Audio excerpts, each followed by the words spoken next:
Tiene uso de la palabra el doctor Julio Gambín. Buenos días a todas, a todos. No anda. Hola, hola, hola, hola. Hola, hola, hola, hola, hola. ¿Sí? Buenos días a todas, a todos.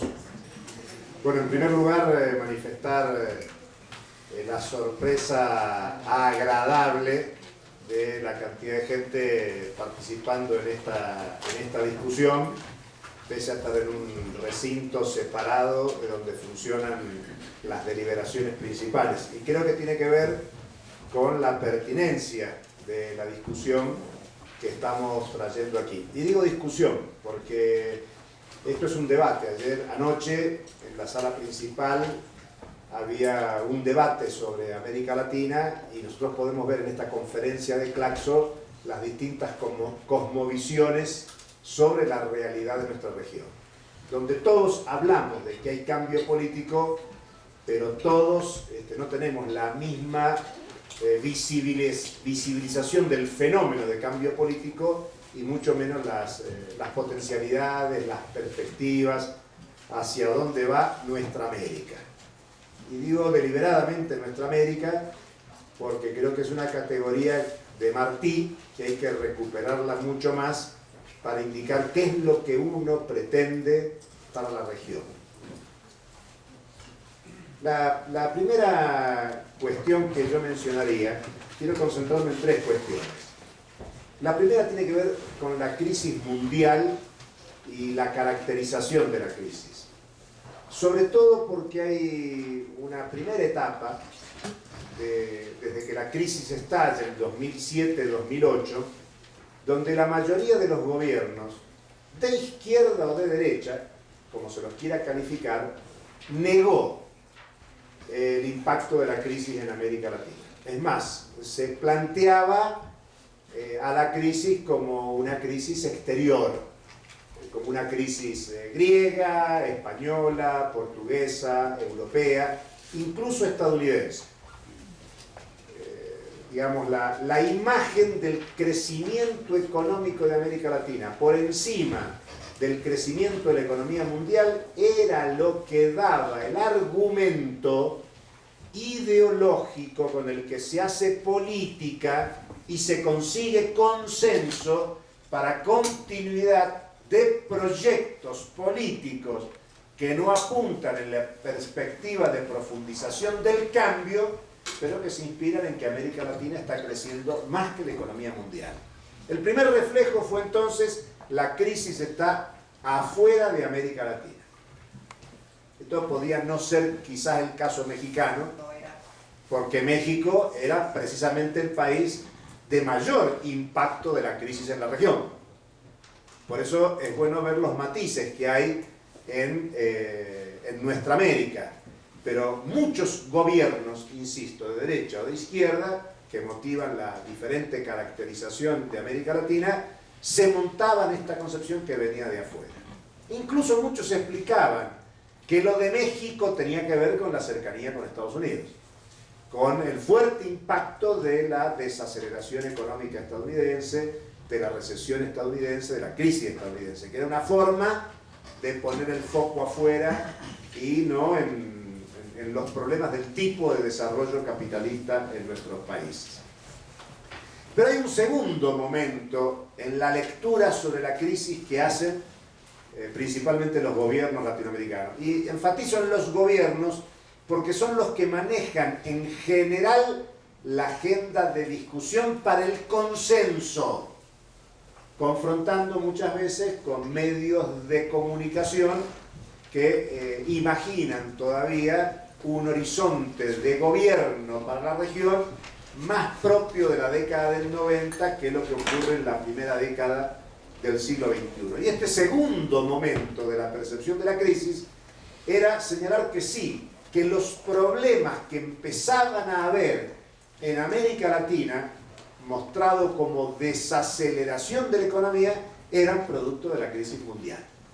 Es decir, primero se negaba la crisis porque América Latina crecía más que la economía mundial. Luego hay un segundo momento donde la los niveles de crecimiento son menores y entonces se dice que el problema de ese menor crecimiento de América Latina tiene que ver con el impacto de la crisis. Es decir, se vuelve a responsabilizar al exterior, pero se explica algunos fracasos. ¿Fracasos en qué sentido? Y esto es muy importante para el debate contemporáneo. De que hay una asociación de que el crecimiento económico es lo contrario de la crisis. Y por lo tanto, en la disputa del consenso político, de ganar consenso de la sociedad para proyectos políticos, hay que mostrar que se crece. No importa si ese crecimiento se lo llevan las megamineras canadienses, estadounidenses o europeas, no importa si ese crecimiento se lo llevan las transnacionales de la alimentación o la biotecnología con la producción sojera, no importa si hay fuga de capitales para transferir la rentabilidad del sector bancario transnacional que hegemoniza los sistemas financieros de América Latina. No importa, porque lo que importa es el crecimiento. Porque el crecimiento permite, entre otras cuestiones, las políticas sociales masivas que los compañeros han explicado, y eso lubrica los consensos de la sociedad. Más allá, como decía Antonio, de que si se le quita ese subsidio, los individuos siguen estando en la misma situación de pobreza previa y no han resuelto estructuralmente el tema. Pero en la conciencia social eso pesa.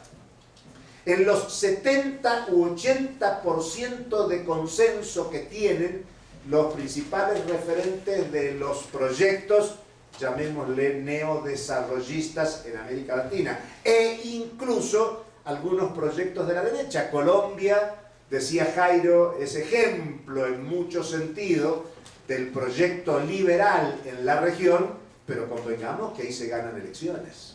Y las elecciones también se ganan con disputa del consenso social. México, con la última elección, también podríamos discutirlo.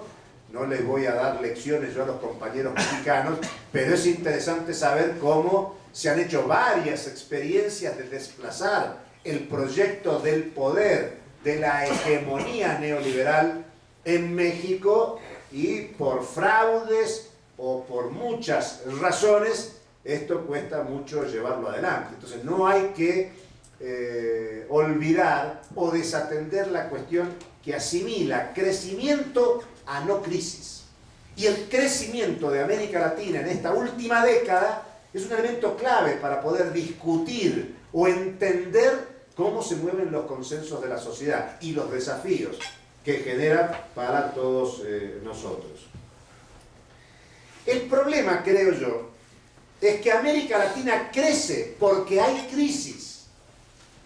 Y realmente esto cuesta mucho discutirlo.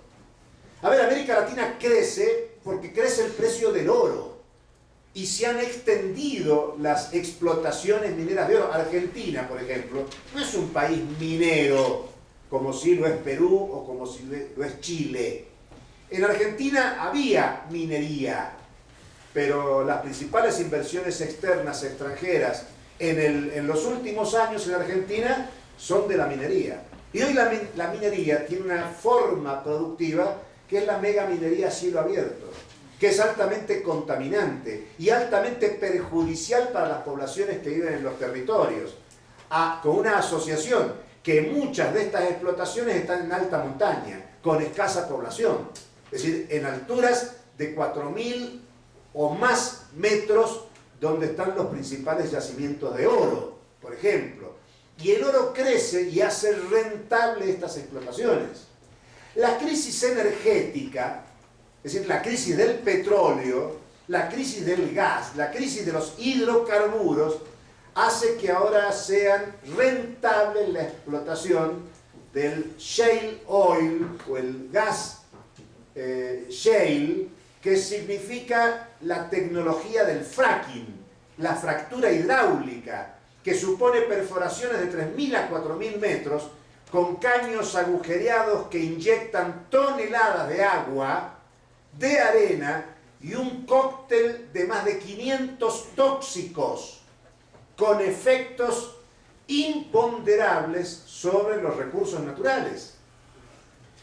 Eso es rentable ahora. Y en la campaña electoral estadounidense, Obama levantó que en su gobierno se ha avanzado en la exploración y explotación del petróleo y el gas no convencional. Estados Unidos puede, en la perspectiva de la explotación de hidrocarburos no convencionales, resolver el tema estratégico de la crisis petrolera del 73, que recordemos, fue la crisis petrolera de Estados Unidos, lo que permitió una reconfiguración de la producción mundial con la emergencia de la OPEP, de los países exportadores de petróleo, la emergencia estratégica del Medio Oriente, porque Estados Unidos ya no disponía del petróleo en su territorio. Estados Unidos pasó de ser principal productor y consumidor a ser principal consumidor y comprador del petróleo mundial, y por eso está asociado a una estrategia de militarización de la economía mundial. Bueno, la crisis hace que el petróleo y el gas latinoamericano sea importante, y esos precios en alza mejoran las balanzas de pago de los países productores y exportadores de petróleo. Venezuela y Bolivia, por ejemplo. Bolivia es un país que la crisis mundial le ha generado algunas condiciones macroeconómicas que son sorprendentes. Tan sorprendentes que Bolivia hace 15 días volvió, después de 90 años de no estar en el mercado mundial financiero, a solicitar endeudamiento con emisión de títulos de la deuda pública por 500 millones de dólares. Y acaba de anunciar que de cara al 2013 sale a otra emisión de títulos con otros 500 millones de dólares. Y Bolivia consiguió una tasa de menos del 4,80%. Y acaba de explicar el ministro de Economía boliviano que es mucho más fácil salir a conseguir dinero en el mercado financiero mundial que pedirle préstamos blandos al Banco Mundial o al Fondo Monetario Internacional, porque tardan de 1 año y medio a 2 desde que se solicita el préstamo hasta que hay el desembolso correspondiente. Mientras que en el mercado de capitales, en el mercado de la financiarización contemporánea, el tema es prácticamente automático. Autorizada la emisión de los títulos por las agencias internacionales, los países reciben los recursos. Y cuando la tasa de interés mundial es tendencia cero y hay búsqueda de inversión en bonos del Tesoro de Estados Unidos, que un país confiable como Bolivia ofrezca una tasa menor del 5%, hace que los capitales excedentes internacionales inviertan. Y lo curioso es que Bolivia es el país que tiene proporcionalmente más reservas internacionales ociosas y que tiene un nivel de no ejecución del presupuesto público en cifras inmensas. Y entonces uno no entiende por qué la búsqueda de llegar a ese mercado mundial. Por eso señalo que el problema de no darse cuenta lo que representa en el diagnóstico de la crisis, no asociarlo al tema del crecimiento y poner a América Latina fuera de la crisis es complicado. América Latina crece porque está en un mundo capitalista en crisis. Y por lo tanto la discusión no es, yo pongo un matiz acá en lo que se discute, coincido con el diagnóstico sobre el tema del extractivismo, pero el tema no es el extractivismo, el tema es el capitalismo. El debate que necesitamos profundizar, y no lo estoy diciendo en contraposición a nada de lo dicho por los compañeros, porque insisto, coincido con el diagnóstico, pero hay que poner más énfasis en el carácter del capitalismo, en el carácter de la economía mundial. El grupo de trabajo que integramos, quienes estamos en la mesa, quienes hablaron antes, quienes hablaron ayer, parte de un grupo que se llama Grupo de Economía Mundial. Y hace unos cuantos años en Claxo nosotros discutimos que teníamos que mirar la economía mundial vista desde América Latina, porque América Latina es parte del mundo, y América Latina valoriza su capitalismo en el marco del capitalismo mundial. El capitalismo mundial se originó con la explotación de los recursos naturales de América Latina. No hay acumulación originaria o revolución productiva inglesa sin la expropiación de las riquezas naturales de nuestros territorios, lo que supuso el genocidio de los pueblos originarios. Nuestra situación de deterioro por 500 años está asociada a la acumulación visible en Europa y en el capitalismo desarrollado. Por eso es importante identificar a la crisis como mundial, como crisis mundial del capitalismo, pero señalando que definir como crisis mundial del capitalismo no supone la eclosión o el derrumbe o la caída del capitalismo. Cada crisis mundial del capitalismo supuso un desafío de renovación del capitalismo. Pero al mismo tiempo, cada momento de crisis habilitó la oportunidad de las clases subalternas, de los trabajadores, de los pueblos, para presentar un proyecto emancipador de carácter alternativo. Que en cada crisis mundial haya sido derrotado el proyecto de los trabajadores, el proyecto popular, no impide que nosotros hoy, en la coyuntura de crisis mundial, no levantemos un planteo teórico, político y práctico de una perspectiva emancipadora. Y ese es el debate que hay que hacer. La segunda cuestión que quiero plantear es que hay dos tipos de respuesta en general en América Latina a la crisis, más allá de lo que digan los gobiernos, si el problema es de adentro o de afuera o como se diga. Las dos respuestas que están en proceso es la respuesta que atrasa, en el sentido que repite el discurso hegemónico de los 90, que son las políticas más claramente de apertura, de inserción subordinada, de los tratados de libre comercio, lo que podríamos llamar neoliberalismo, aunque pueda ser muy discutida la categoría. Colombia, Chile, México, Perú. Bueno, hay varios países que podemos involucrar ahí. Paraguay. El golpe de Estado en Paraguay, al momento del golpe en Paraguay había una sola autorización de producción transgénica. En la semana siguiente del golpe se habilitaron 6 estatutos transgénicos más. Ya no solo la soja, sino al maíz, al girasol, a otros productos que tienen que ver con el proyecto estratégico de Monsanto, Syngenta, Dreyfus, de las transnacionales de la alimentación o la biotecnología. El capital está detrás del proyecto neoliberal de apertura de privatización. Pero la otra respuesta es la respuesta que también con una categoría difusa explicitamos en el neodesarrollismo. Y esta respuesta de neodesarrollismo, muy discutible, aparece con una característica central que es la intervención del Estado. Y entonces aparece como un discurso progresista algunas políticas incluso de nacionalización. Por ejemplo, la Argentina acaba de expropiar parcialmente la petrolera que había sido privatizada en la década del 90. En general, la mayoría del pueblo argentino, los sectores de la izquierda, con matices, pero la mayoría apoyó el proceso de expropiación. Ahora, ¿qué se hace con esa expropiación? Argentina ahora domina, tiene hegemonía en la gestión de la empresa petrolera. Lo que acaba de hacer es un contrato con la Chevron para avanzar en la explotación de los hidrocarburos no convencionales.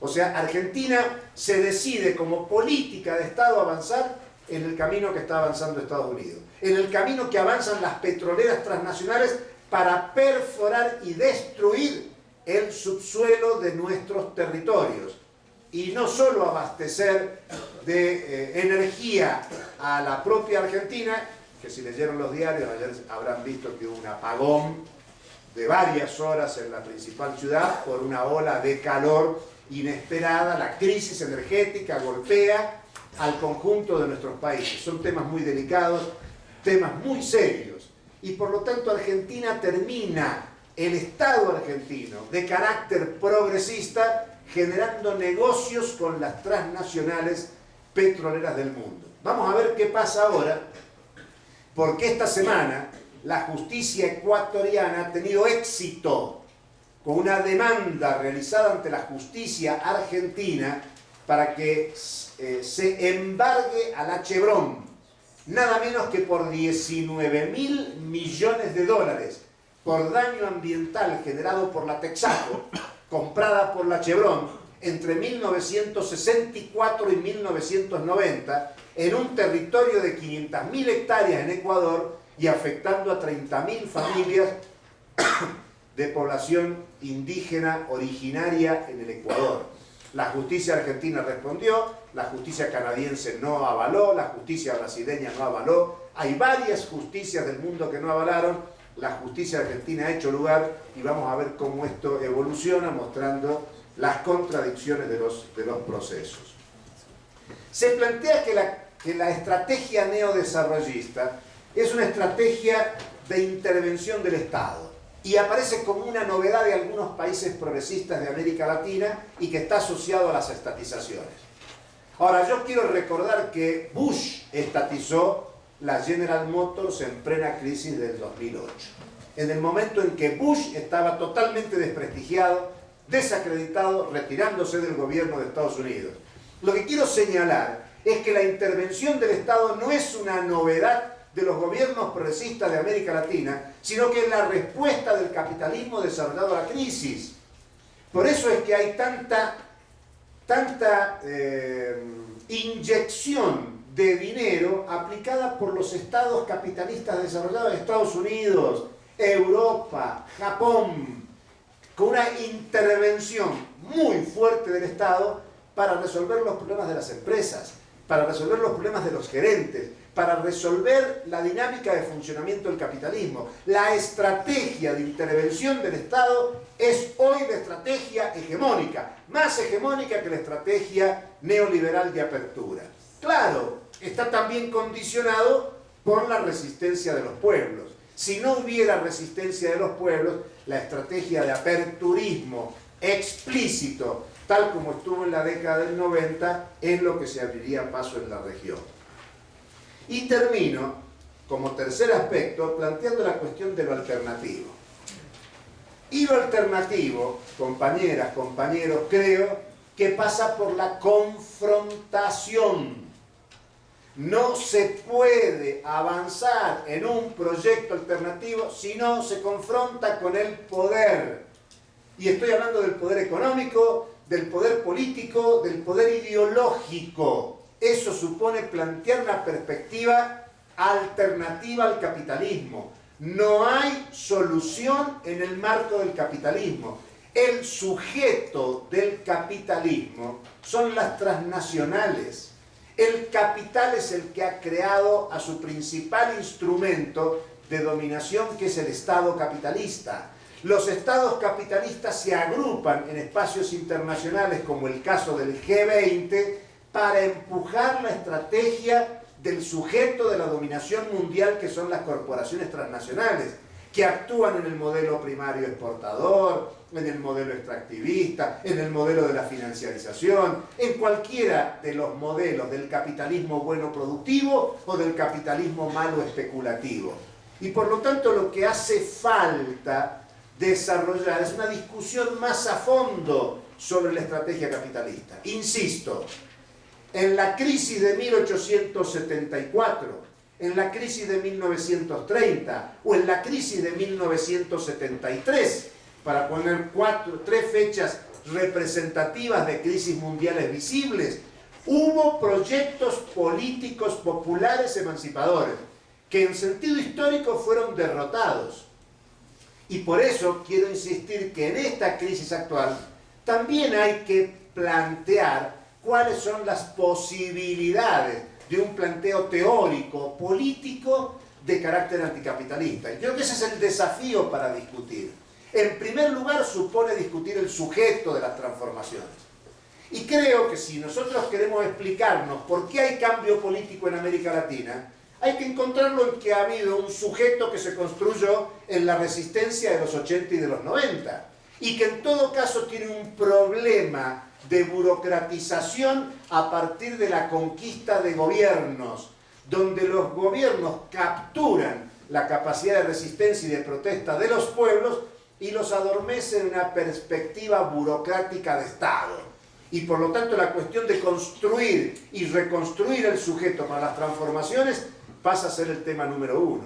El segundo tema, que me parece de interés plantear es el tema de la integración.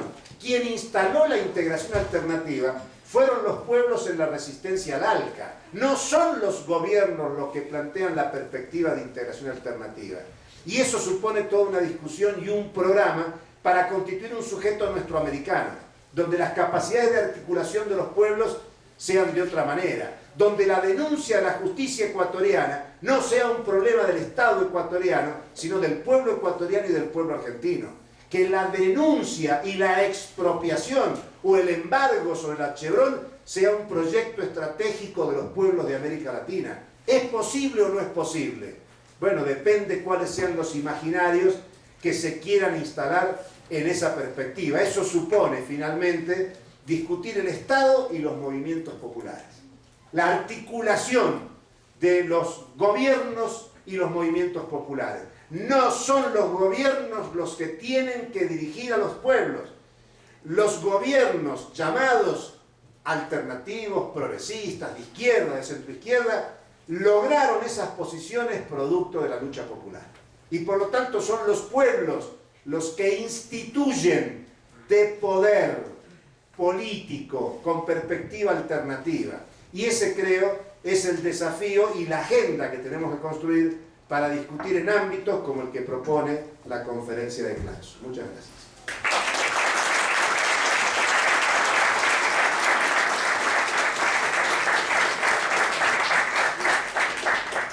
Bueno, agradecemos como siempre la apasionada charla del doctor Julio Gambino.